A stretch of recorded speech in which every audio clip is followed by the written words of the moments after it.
आज फागुन 27 गते बुधबार देश दुनियाँका विभिन्न समसामयिक राजनीतिक घटनाक्रम आजको समाचारमा निर्वाचनको परिणाम सार्वजनिक, कसले कति सिट ल्यायो, रासपाको 2/3 सरकार गठन सुरु, बालेन शाहलाई प्रधानमन्त्री नबनाउने गरी भित्रभित्रै रासपाले चाल्यो अर्कै रणनीति, होला त विद्रोह। यसबारेमा विशेष अपडेट, रासपाले धोका दिने संकेत आजको समाचारमा।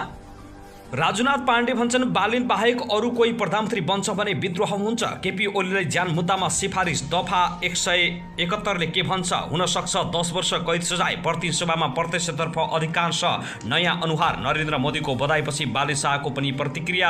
नेपाल र भारतबीच अब नयाँ आयामसहित सहकार्य हुन्छ। कहिले बन्छ बालेन सरकार? रासपाको समानुपातिबाट कम्तीमा 48 जना महिला सांसद। भारतीय प्रधानमन्त्री नरेन्द्र मोदीलाई नेपाली भाषामै बालेनले फर्काए जवाब। नेकपा एमाले उपाध्यक्ष विष्णु पौडेलको चुनावी खर्च 28 लाख। मधेसमा श्रम संस्कृति पार्टीले कहाँ कति पायो? यसबारेमा पनि विशेष अपडेट। जाँचबुझ आयोगको प्रतिवेदन सार्वजनिक गर्दै प्रधानमन्त्री सुशीला कार्कीले गरिने यस्तो घोषणा। नयाँ प्रधानमन्त्री संविधानको धारा 76 एक पहिलो पटक हुँदै लिनु पर्दैन विश्वासको मत। शर्मानाग हारसँगै नेकपा एमालेमा बल्झियो नेतृत्व परिवर्तनको बहस। पछाडि हट्लान् त ओली। उज्यालो नेपाल पार्टी अभियानमा अझै सशक्त रूपमा अगाडि बढ्ने कुलमान घिसिङको दाबी। बुधबार बिहानसम्म समानुपातितर्फको अन्तिम मत परिणाम सार्वजनिक। संसद भवन नबनेपछि प्रतिनिधि सभा बैठक बहुउद्देश्य हलमा सञ्चालन गर्ने सरकारको तयारी।